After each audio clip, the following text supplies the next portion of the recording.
ও বন্ধু, তুমি জানো না মুহাম্মাদের মতো আইডল হতে পারে না, মুহাম্মাদের মতো মডার্ন হতে পারে না, মুহাম্মাদের মতো সুন্দর মানুষ হতে পারে না, মুহাম্মাদের মতো আদর্শবান মানুষ হতে পারে না, মুহাম্মাদের মতো শিক্ষিত মানুষ হতে পারে না, মুহাম্মাদের মতো আরে ভালো মানুষ আল্লাহর জগতে নাই, মুহাম্মাদের মতো নেতা নাই। নেতা মানবি তো মুহাম্মদ রে মান, আরে আইডল মানবি তো মুহাম্মদ রে মান। তাহলে যদি মুহাম্মদ রে সব জায়গায় নেতা মানতে পারো, তোমার বডির মধ্যে আগে নেতা মানো, তাহলে আল্লাহর কসম করে বলা যায় নবী মুহাম্মদ তোমারে ভুলবে না।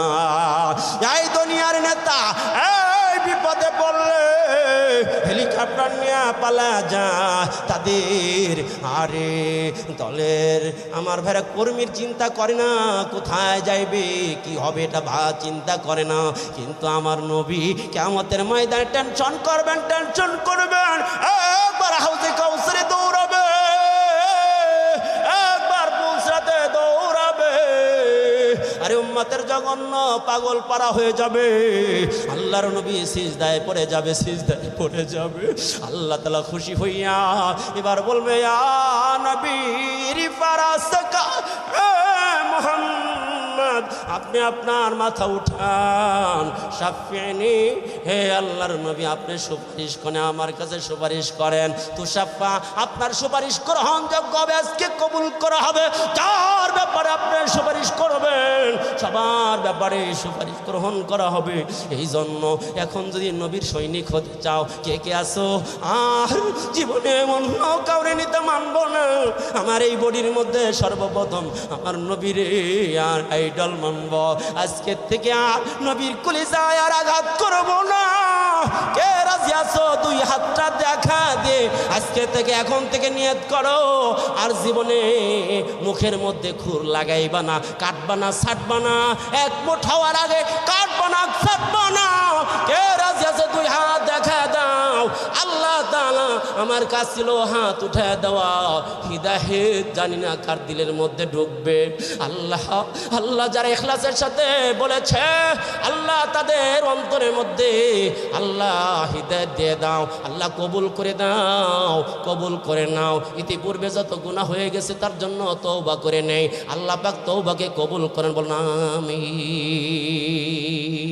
আমার ভাইয়েরা, আল্লাহ রসুলের সামনে দিয়ে কিছু লোককে টেনে হেসড়ে শিকল লাগাইয়া জাহান্নামের দিকে নিয়ে যাওয়া হবে। আল্লাহ রসুল তাদেরকে চিনবে না, চিনবে না।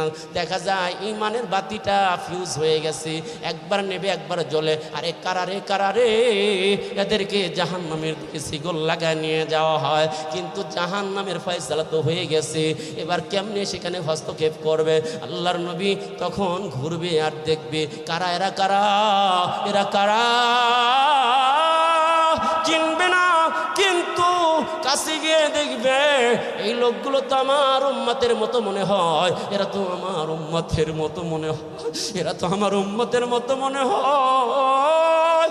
কখনো নিব নিব ইমান, আরে বাতিটা কখনো জ্বলে কখনো নেবে। তখন এই অবস্থা দেখা আল্লাহ তার দরবারে গিয়া সরাসরি সুপারিশ এই জন্য করবে না, ওই সময় জাহান্নামের অর্ডার হয়ে গেছে। আল্লাহ তাআলার কাছে সরাসরি হস্তক্ষেপ কেমনে করবে? তখন এই আয়াতটা পড়বে ওয়াইন তুআযিবুহুম ফাইন্নাহুম ইবাদুক। ও আল্লাহ, তুমি যদি তাদেরকে অপরাধের কারণে শাস্তি দাও, শাস্তি দেওয়ার অধিকার আর ক্ষমতা তোমার আছে, তোমার তো বান্দা ইচ্ছা করলে শাস্তি দিতে পারো। তুমি যদি তাদেরকে ক্ষমা করো, ফাইন্নাকা আনতাল আজিজুল হাকীম, আল্লাহ তুমি মাফ করলে কারো কাছে আদালতে কারো কাছে জবাবদিহি করতে হবে না। এই আয়াত যখন বারবার বারবার বারবার পড়বে, বারবার ঘুরবে আর পড়বে, ফাইন্নাহুম ইবাদুক ওয়াইন তাগফির লাহুম ফাইন্নাকা আনতাল আজিজুল হাকীম। এই আয়াত পড়বে আর ঘুরবে আর ঘুরবে। আল্লাহ তো আগেই জানেন আমার হাবিব কি চায়, আমার হাবিব কি চায়। আল্লাহ তাআলা তখন ফেরেশতাকে অর্ডার দিবে, এই ফেরেশতারা আমার আল্লাহর নবীর উম্মতদেরকে ফিরানে আসো, ফিরানে আসো, শৃঙ্খলাবদ্ধ উন্মুক্ত করে দাও, লোহার শিকলগুলো বেরিগুলো খুলে দাও। আমার নবীর অন্তরের মধ্যে কলে যায়, মানে না, তার উম্মতের অবস্থা দেখা তার সহ্য হয় না। ছেড়ে দাও, ছেড়ে দাও, ছেড়ে দাও, ছেড়ে দি। এই লোকগুলো আল্লাহ তাআলা ক্ষমার ঘোষণা দিয়ে দিবে, ক্ষমার ঘোষণা যখন দিবে এদেরকে আল্লাহ তাআলা টিকিট দিবে জান্নাতে। এদেরকে আমি হায়াতে গোসল করাইয়া জান্নাতের মধ্যে দাখিল করা দেবে। আমার ভাইরা, এই নবী তার নবী, আল্লাহ বলেন রব্বুল আলামিন, আল্লাহ নবী হলো রাহমাতাল লিল আলামিন। এত দয়ালু নবী হওয়ার পরেও আল্লাহর নবী আল্লাহ তাআলার আদালতে কিয়ামতের ময়দানে কিছু উম্মতের বিরুদ্ধে কেস দায়ের করবে।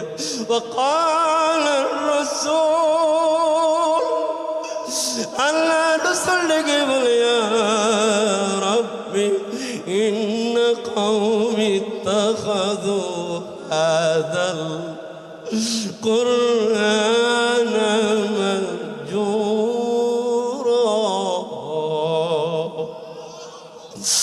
আল্লাহ নবী কিয়ামতের ময়দানে আল্লাহ তাআলার কাছে কেস দায়ের করে বলবে, আল্লাহ আমি কোরআন কায়েম করার জন্য, দিন কায়েম করার জন্য, এই কোরআনের জন্য, ইসলামের জন্য আমি বান্দার মোবারক শহীদ করেছি, তাইফের ময়দানে রক্ত ঝরাইছি, কিন্তু আমার রেখে আসা দিন, আমার কোরআন রেখে আসা কোরআন ওরা এমনভাবে ভুলে গেছিল, কোরআনকে পরিত্যক্ত করেছিল। আর কোরআন তেলাওয়াত করে নাই, কোরআন মতো জীবন গঠন করার চেষ্টা করে নাই, কোরআনী আন্দোলনে শরিক হয় নাই, কোরআনকে রাষ্ট্রীয় মর্যাদায় নেওয়ার চেষ্টা করে নাই, ইসলামী হুকুমত কায়েম করার চেষ্টা করে নাই, কোরআন পড়ার ব্যবস্থা করে নাই। অনেকগুলো অর্থ রয়েছে, অর্থাৎ কোরআনকে পরিত্যাগ করেছে। আরে কোরআনের সাথে যাদের সম্পর্ক নাই, তেলাওয়াত শিখলাম না, জানলাম না, মোহব্বত করলাম না, মানলাম না, কোরআন পড়ার ব্যবস্থা করলাম না, আরে কোরআনী আন্দোলন যারা করে তাদেরকেও সমর্থন করলাম না, তাহলে কিয়ামতের ময়দানে আল্লাহ রাসূলের এই কেস দায়ের থেকেও আমরা মুক্তি পাব না। এই জন্য আল্লাহ রাসূল বলেন, মান জালাল কুরআন আমামাহু, যারা কোরআনকে সামনে রাখবে, কোরআনকে সামনে রাখার অর্থ কি এইভাবে সামনে রাখা? না না না না, কোরআনকে এক নম্বরে সামনে রাখার অর্থ হলো কোরআন তেলাওয়াত করা। আমার ভাইরা, আজ থেকে 30 বছর আগের কথা বলি, যখন সকালবেলা আরে ফজরের পরে এলাকা দিয়ে ঘুরতাম, তখন দেখতাম মা চাচিরা যদি অশুদ্ধ পড়তো তারপরেও কোরআন তেলাওয়াত ঘর থেকে চালু ছিল, ঘর থেকে আওয়াজ আসতো, মাগরিবের পরেও তেলাওয়াতের আওয়াজ চালু ছিল, আরে আওয়াজ পাইতাম। এখন ডিজিটাল যুগ, এত আমার ভাইয়ের আধুনিক যুগ, এত বুঝি দেওয়ার পরেও দেখা যাবে ফজরের পরে এলাকায় বের হইলে মনে হয় সবাই মারা গেছে, কথা কয় না। আমি গতকালকে জিজ্ঞেস করলাম চাওয়ালাকে, ভাই ফজরের পরে খোলেন না কিনলে? হুজুর বেচা হয় না, 8টা পর্যন্ত আর বেচা হয় না। আমি অ্যানালাইসিস করে দেখলাম, কিরে আগে দেখতাম ফজরের পরে দোকানদারা খুলতো দোকান, তার মানে ছিল ফজরের নামাজ মানুষজন বেশি পড়তো, ফজর নামাজটা পইরা চাষটলে যাইতো, চা পান করতো, দোকানদাররা দেখতো ফজর পর থেকে কিরে বেচারা তো ভালোই হয়, এই জন্য দোকান আগে খুলতো। এখন যখন ফজর পরে দোকান খোলে দেখে চা চলে না, কারণ নামাজ পরে একবারে সংখ্যায় কম, যাও পরে ওই রে হাইরে সরাসরি ঘরের মধ্যে ঘুমা যায়, এই জন্য দোকান আর চলে না, এই জন্য ফজর পরে দোকানও খোলে না। কথা কি ব্যাঠিক করলাম? আল্লাহ আল্লাহ, ও জমানা মে মুআজ্জাজ থে, ডॉक्टर इकबाल বলেন, ओ जमाना में मुआज़्ज़ाज थे, आमिले कुरआन होकर तुम जलीलो खर हो, तारिके कुरआन होकर। আমি ফরিদি সাহেব সারা বছর ছাত্র জামানায় যেরকম তেলাওয়াত করছি, এখন বক্তা হয়েছি, কত ওয়াজ করি কিন্তু তেলাওয়াত করতে পারি না। আমার মনে হয় এই বড় গজবের মোবাইল আসার কারণে, এই গজব মোবাইল আসার আগে আমার ভাইরা যত তেলাওয়াত হয়েছে এখন তত তেলাওয়াত হয় না। কত হয় না? আপনাদের হইতে পারে, জানি না। আমার ভাইরা তেলাওয়াত করেন, ঘরে রহমত নাজিল হবে। এক নাম্বার অভিযান চলবে, তেলাওয়াত ছাড়া কোনো ঘর থাকতে পারবে না। হাফিজি হুজুর রহমাতুল্লাহর একটা অভিযান ছিল, তিনি বলছেন ৬৪,০০০ গ্রামের মধ্যে ৬৪,০০০ মাদ্রাসা করা দরকার, মক্তব করা দরকার। অর্থাৎ ঘরে ঘরে ঘরে ঘরে কোরআন পড়নেওয়ালা থাকবে। বলে কোরআন ছাড়া কোনো মানুষ থাকতে পারবে না। চিল্লা বলেন ঠিক কিনা? এই জন্য এই ওয়াজ মাহফিল থেকে এখন থেকে অঙ্গীকার করব, সামনে রমজান মাস, মাহে রমজান, আপনাদেরকে বলবো এই যে রমজান একটা সুযোগ যায়, বুড়া নাই, ছোট নাই, বড় নাই, কোরআন শেখার জন্য কে কে রাজি আছি আল্লাহ তাআলাকে দেখায় দেই। আমার ভাইরা নিয়ত করি, এই অনেক মুরব্বী বলে এখন তো জবান চলে না, পারি না। আরে তুমি পারো না, অসুবিধা নাই, তুমি তালিবের খাতার নাম লেখাও, চেষ্টা করতে থাকো। বানান কইরাও যদি পড়ো, হাদিসের মধ্যে আছে ঠিককেও যদি পড়ে সওয়াব হবে ডাবল। একটা হলো পড়ার সওয়াব, আর একটা হলো কষ্টের সওয়াব। চিল্লা বলেন ঠিক কিনা?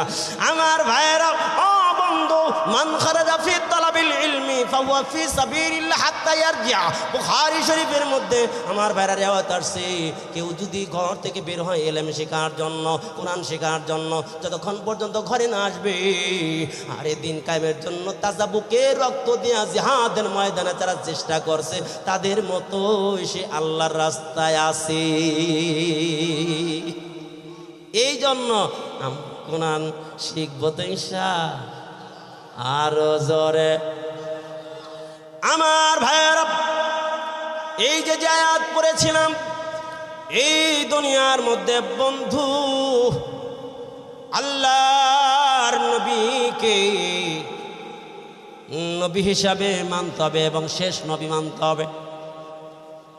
আমার নবীকে নবী মানে, কাদিয়ানীরা কিন্তু নবী মানে কিন্তু শেষ নবী মানে, খাতামুন নবী মানে না। এই জন্য ওরা কাফের। জোরে বলেন কি? আরো জোরে বলতে হবে, কাদিয়ানীরা, আরো জোরে, কাদিয়ানীরা কাফের। কারণ হলো ওরা এই কোরআনের আয়াতটাকে খাতামুন নবী মানে না, এই জন্য ওরা কাফের, কুফরি করেছে। আমার ভাইয়েরা, ও বন্ধু, খেয়াল করে কথা, আরেক অল্প কথা বলবো, এরপরে ছেড়ে দেব। আমার ভাইরা লক্ষ্য করে শুনি, ঈমান এবং আমল লাগবে, পাসপোর্ট এবং ভিসা লাগবে জান্নাতি হওয়ার জন্য। আল্লাহ তাআলা জানায় দেন, ইন্নাল্লাযীনা আমানু ওয়া আমিলুস সলিহাতি কানাত লাহুম জান্নাতুল ফিরদাউসি নুজুলা।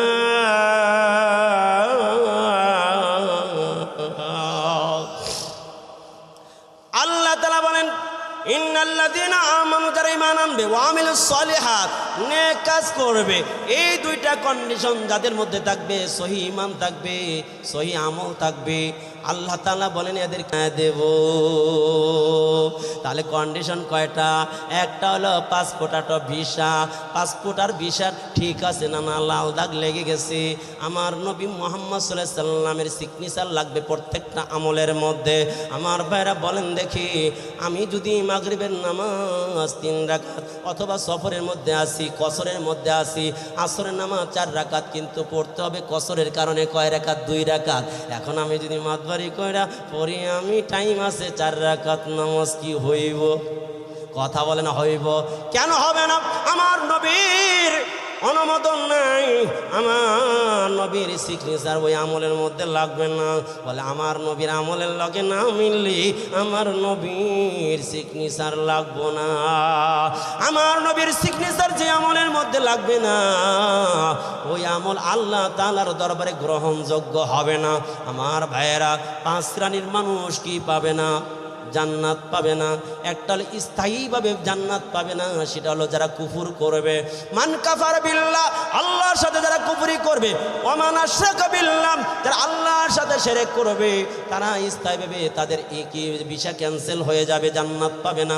2 নাম্বার হলো ওই ব্যক্তি যারা কি হবে, সাহিবুল বেদাহ, বেদাত যারা করবে তারাও কি হবে, জান্নাতের টিকিট থেকে বঞ্চিত হবে। বেদাত হলো ওই জিনিসের নাম যেটা কোরআন সুন্নায় নাই, এমন জিনিসকে ইবাদত হিসাবে মনে করার নাম হলো কি বেদাত। আমার ভাইরা 2-3 নাম্বার হলো আল হাকিমুজ জালেম, যারা সৈরা শাসক হবে, জালেম যারা হবে, এরা দুনিয়ায়ও লাঞ্ছিত হবে, আখিরাতের ময়দানে জান্নাতের টিকিট পাবে না। আমার ভাইরা 4 নাম্বার হইলো ওই ব্যক্তি যে অপরাধ করবে, কিন্তু অপরাধের দায়ভার এরকম ভাবে দিবে, অন্যের উপরে হামলা করবে, একজন মামলা পড়বে আর একজন আছে না নাই। আমার ভাইরা 5 নাম্বার হলো ওয়ামাই ইউকাদ্দিবু বিশাফাআত, যারা রাসূলের শাফাআতকে বিশ্বাস করে না, কিয়ামতের ময়দানে এরাও আল্লাহ রাসূলের শাফাআত পাবে না, এরাও বঞ্চিত হবে। আমার ভাইরা তাহলে আল্লাহ রাসূলকে সব কাজের মধ্যে আমার ভাইরা ফলো করতে হবে। এই জন্যই তো রাসূল বলছেন কি, সল্লু কামা রাআইতুমুনি উসাল্লি, আমার নামাজ দেখে দেখে তোমরা নামাজ পড়ো। আল্লাহ রাসূলের নামাজ দেখছে সাহাবা, সাহাবাদের নামাজ দেখছে তাবিন, তাবিদের নামাজ দেখছে কারা, তাবিন। এইভাবে দেখতে দেখতে আরে বাইতুল্লাহ চালু হয়েছে, তো তারাবি 20 টাকা চালু হয়েছে, তো হয়েছে কোন জামানায়, কথা কয় না, সাহাবাদের জামানায় 20 টাকা চালু হয়ে গেছে, মক্কায় চালু হয়ে গেছে, মদিনায় চালু হয়ে গেছে। চলতে চলতে চলতে চলতে আজ পর্যন্ত 20 টাকা আছে গো, কিন্তু দেখবেন কিছু লোক আছে 8 টাকা তো চলে, আছে না, কথা কয় না, 8 টাকা তো চলে, ওই তো যাইতেছে আর একজন দাওয়াত দিতেছে, ইউয়াসবিসু ফি সুদুরিন নাস মিনাল জিন্নাতি ওয়ান নাস, শয়তানি ধোঁকা দেয়, এটা না, শয়তানের লগে লগে মানুষ শয়তান আছে। 8 টাকার হাদিস আছে, এই তোর কইছে না, তুই যদি আমার সামনে 8 টাকার হাদিস দেখাইতে পারোস, ওটা তাহাজ্জুদের হাদিস। কোন হাদিস নিয়ে কোন জায়গায় লাগাইছে? তাহাজ্জুদের হাদিস নিয়ে লাগাইছে তারাবিতে। তারাবি শব্দ হাদিসের মধ্যে আসে নাই, হাদিসের শব্দ আছে কিয়ামুল লাইল। আল্লাহ তাআলা রাসূল সাল্লাল্লাহু আলাইহি ওয়াসাল্লাম উম্মতদেরকে কি করছেন, খেয়াল করেন, উম্মতদেরকে কি করছেন, তারগিব দেওয়ার জন্য, উৎসাহ দেওয়ার জন্য 2 মাস আগের থেকেই রমজানের প্রস্তুতি নেওয়ার জন্য বলছেন, চিল্লা বলেন ঠিক কিনা, আর দোয়া করার জন্য বলছেন, এই উম্মতদেরকে তারগিব দিয়েছেন, উৎসাহ দিয়েছেন, আরে সব বেড়ে যায়। বলেন দেখি 8 টাকা তো আর 20 টাকা তো যদিও হয়, যদি বলছে যদিও হয়, তাহলে বলেন দেখি রাসূল উৎসাহ দিছে বেশির কথা, তাহলে কি আপনি 20-এ যাইবেন না 8-এ যাইবেন? জোরে বলেন। জিজ্ঞাসা করেন বিআরটিসি থেকে শ্রীপুরের ভাড়া কত? একজন কয় 40, আর একজন কয় 20, কথা কয় না। তাহলে আকলমান যে করবে সে তো 40 টাকা নিয়ে উঠবে, বলে 40 টাকা হইলে 40ই দেবো, যদি 8 টাকা তো হয় তাহলে 40-এর মধ্যে 8 তো আছেই, কথা কয় না।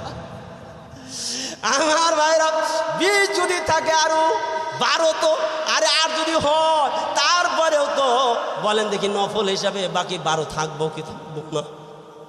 আর যারা 8-এর কথা কইল, ওরা যদি শ্রীপুর যাওয়ার পরে ভাড়া দেখে এখন 40 টাকা পকেটে আছে, 8 টাকা, এখন কি করব, বাকিটা করতে পাইব, রাগ হইতেছেন?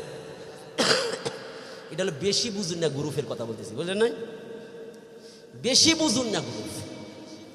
এরা তো মুসলমান, কাউকে কটাক্ষ করার উদ্দেশ্য না, কাউকে দিলে আঘাত করার উদ্দেশ্য না, সবাই এক কালেমার ভাই, এক হিসাবে থাকতে চাই, শান্তিতে বসবাস করতে চাই, ধোঁকাবাজির স্থান নাই, চিল্লা বলেন ঠিক কিনা। এদেরকে কত দাওয়াত দিই, মুসল্লি হুজুর এই কথা বলছে, দলিল চাই, দলিল আপনি দিবেন কে থেকে, আপনি কি দলিল পড়ছেন? আমার কাছে নিয়ে এসে আরে দলিল দেখা দিই, বুখারী শরীফে আছে, আমি দেখা দেবেন, উনি পড়বেন, পড়ে বের করবেন। চরম দৃষ্টতা বন্ধ করেন, নিজে আলেম হন, রাসূল বলেছেন নিজে আলেম হও, আলেমের ছাত্র, আলেম হইতে পারো নাই, আলেমের ছাত্র হয়ে যাও, আলেমের ছাত্র হও, তাহলে ভালোই।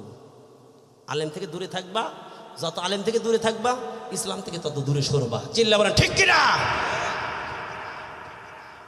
হুজুরের একটা কথা নেই, হুজুরের ইসলামী প্রোগ্রামে একটা কথা শুনছিলাম, হঠাৎ হঠাৎ করে কথাটা মনে পড়ল, আলেমদের সাথে না চললে যা হয়। একজনের শুনছে মুজাহাদা করতে হবে, মুজাহাদা করলে ওয়াল্লাযিনা জাহাদু ফিনা লানাহদিয়ান্নাহুম সুবুলানা, মুজাহাদা করলে রাস্তা আল্লাহ পাক খুলে দিবে। কি মুজাহাদা? কয় মনে যা চায় তার উল্টা করতে হবে। মনে যা চায়, কথা বলে না, মনে যা চায় তার উল্টা করতে হবে।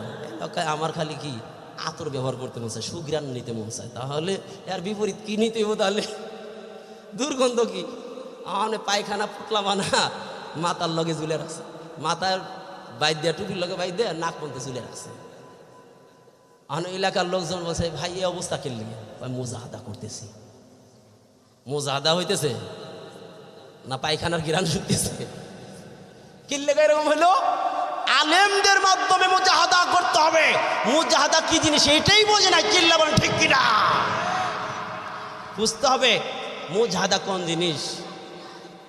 মুজাহাদা না বুঝার কারণে আজকে যা হয়। আমার ভাইরা মনে হয় প্রধান বক্তা আসছে, যে তাকবির ওরা কুদে মুদে মারছে রে, এই গাড়ির সামনে পড়িস না। মাশাআল্লাহ প্রধান বক্তা আসছে, উনি রেডিমেডে আইলে ইনশাল্লাহ ছেড়ে দিব। এর মধ্যে ইনশাল্লাহ 2-4টা কথা বলি। আপনার কষ্ট হইতেছে না তো? কষ্ট হইতেছে? কার কার হাত তোলেন দেখি। মাশাআল্লাহ একজনের না, একটু তাকবির না, লিল্লাহে তাকবীর, আরো জোরে লিল্লাহে তাকবীর। হুজুর আপনি কিছু বলতেন হুজুর?